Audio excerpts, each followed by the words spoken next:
رہی ہے؟ جو لوگ یہ شعر پڑھتے ہیں نا کہ خدا کا پکڑا چھڑا لے محمد اور محمد کا پکڑا چھڑا کوئی نہیں سکتا، ہم اس عقیدے کے ساتھ اتفاق نہیں کرتے. یہ عقیدہ خود ساختہ ہے، اہل سنت و جماعت کا نہیں ہے. اہل سنت و جماعت کا یہ عقیدہ نہیں ہے. محمد الرسول اللہ صلی اللہ علیہ وسلم شفاعت کریں گے، اس میں کوئی شک نہیں، لیکن اس شفاعت کی اجازت میرے اللہ دیں گے.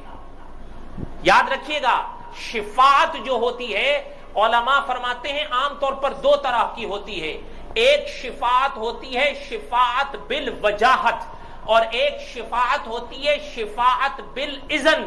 علماء دیوبند اہل سنت و جماعت جس شفاعت کے قائل ہیں وہ شفاعت بالاذن ہیں کہ اللہ اجازت دیں گے کہ شفاعت کریں تب ہوگی. کوئی بات نہیں سمجھ میں آ رہی؟ یہ عقیدہ نہیں ہے. خدا حقیقت اتنا مسلمان گیا گزرا ہو جائے گا، لیکن کریں کیا کہ جن کی صحبتیں اختیار کی جائیں انہی کے آگے جھول ہیں. کرے کیا آدمی؟ اللہ معاف کرے، عرصہ ہوا ایک شخص نے ایک نعتیں لکھی، اس کا مجموعہ بنایا گیا اور وہ شہر لاہور سے چھاپا گیا. پتہ اس میں اس نے کیا لکھا؟ نعت میں، اس نعت میں پتہ اس نے کیا لکھا؟ کہتا ہے میں سو جاؤں یا مصطفیٰ کہتے کہتے. اچھا جی. کہتا ہے آنکھ کھلے مصطفیٰ کہتے کہتے. اچھا جی. تیسرے مصرے میں کہتا ہے میں آگے سنیے، کہتا ہے حبیب خدا کو خدا کہتے کہتے. یہ عقیدہ اہل سنت کا نہیں ہے. شعر و سخن میں یہ مبالغے تو نہیں کرو. اور ان لوگوں کے ان الفاظ سے اچھا کبھی آپ دیکھیں، اللہ معاف کرے، ایک اور آیا اس نے ایک اور چھلانگ لگائی. کہتا ہے چاچڑ وانگ مدینہ دسے. چاچڑا نام سنا ہے؟ کہتا ہے چاچڑ وانگ مدینہ دسے، یعنی چاچڑا ایسا ہے جیسے کوٹ مٹھن وچ بیت اللہ. کوٹ مٹھن کہاں ہے پتہ ہے نا؟ اب وہاں کیا دکھ رہا ہے؟ وہاں کیا دکھ رہا ہے؟ بیت اللہ دکھ رہا ہے. آگے کہتا ہے ظاہر وچ نے پیر فرید باطن وچ نے خود اللہ. نقل کفر نبی. بھائی دیکھیں، ایک شخص کہتا ہے جی تعویل کر سکتے ہیں. او بھائی علامہ خالد محمود صاحب نے لکھا ہے کہ تعویل آپ کر لو گے، تعویل کوئی اہل علم کر لے گا وہ ایک الگ بات ہے. عوام تو تعویلیں نہیں جانتی. جب یہ مجموعے تیار کر کر کے عوام کے ہاتھوں میں پکڑاؤ گے، مجموعے ان ایسی نعتوں کے اشعار کے، عوام کہاں جائے گی؟ وہ ان میں تعویل کرے گی یا ان کے ظاہر کو اپنائے گی؟ عوام تو تعویلیں نہیں جانتی. کبھی بھی حضرت شیخ مکی صاحب کے الفاظ کے خدا کے بندو اپنے عقیدوں کو برباد نہیں کرو، آخرت میں انسان کی نجات عقیدے پر ہے. کبھی آپ دیکھیں، آپ سب کو آیت الکرسی تو یاد ہوگی، آیت الکرسی تو یاد ہے نا؟ آیت الکرسی حضرت ابی بن کعب رضی اللہ تعالیٰ عنہ سے حضور علیہ الصلوۃ والسلام نے پوچھا تھا کہ ابی، کلام پاک میں سب سے بڑی آیت کون سی ہے؟ تو حضرت ابی رضی اللہ تعالیٰ نے پہلے یہ جواب دیا کہ اللہ اور اللہ کے رسول بہتر جانتے ہیں. تو 3 مرتبہ ان سے سوال جواب ہوا. تو حضرت ابی بن کعب رضی اللہ تعالیٰ عنہ فرماتے ہیں کہ حضور علیہ السلام نے تیسری مرتبہ اپنا ہاتھ میرے سینے پہ لگایا. فرمایا اب میں نے بتایا.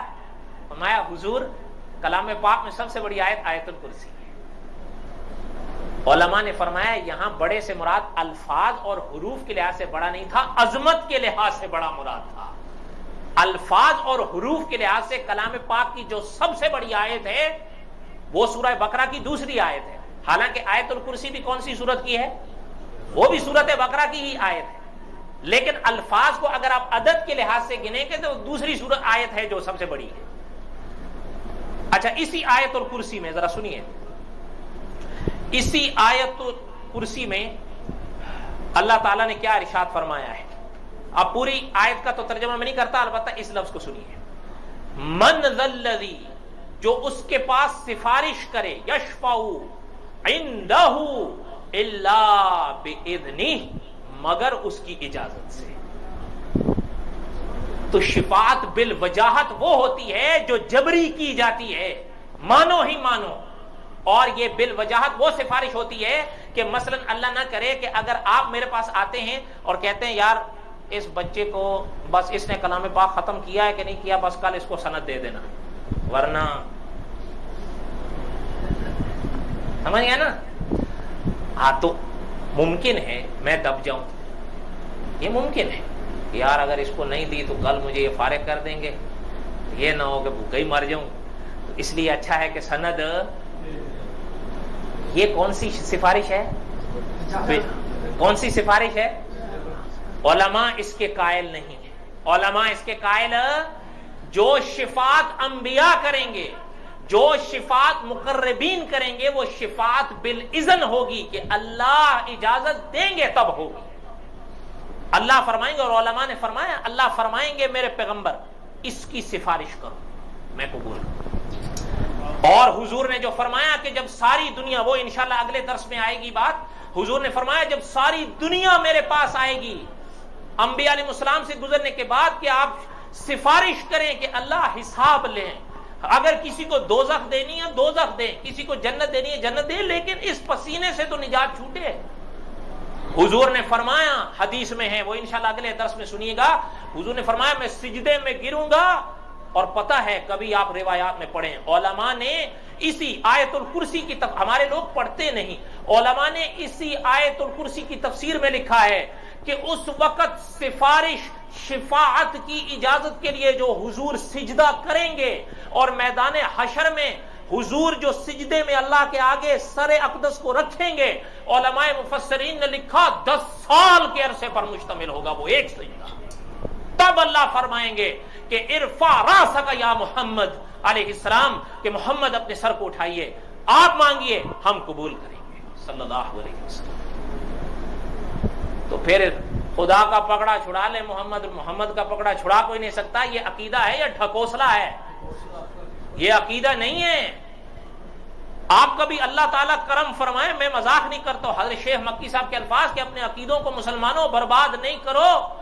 ذرا دیکھیے ایک چیز ہوتی ہے، اچھا ایک میں جھوٹ نہیں بول رہا ہوں، علامہ خالد محمود صاحب نے یہ بات لکھی ہے، ایک شخص وہ مولوی صاحب تھے، خدا جانے زندہ ہے مر گیا ہے، اس نے پتا ہے علامہ صاحب کو اس موقع پر کیا جواب دیا تھا کہ علامہ صاحب باتیں تو آپ کی صحیح ہیں، لیکن حضرت عیسیٰ علیہ السلام کو جو عیسائی ہیں نا وہ پوری طرح با اختیار سمجھتے ہیں، جو چاہیں حضرت عیسیٰ کر لیں، تو اگر ہم حضور کو بھی پوری طرح با اختیار نہ مانیں تو پھر یہ تو پھر حضور کی شان کے مطابق تو بات نہیں بنت رہی ہے۔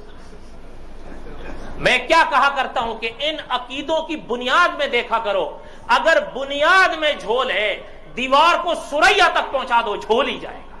جب آپ نے نظریہ یہ بنا لیا ہے کہ ہم نے ہر غلط چیز کو بھی اس لیے ثابت کرنا ہے کہ حضور کی شان بڑھ رہی ہوگی، حالانکہ یہ حضور کی شان صحابہ سے بڑھ کر حضور کی شان کون سمجھے گا اور کون سمجھائے گا؟ کبھی صحابہ نے بھی یہ عقیدہ اپنایا تھا؟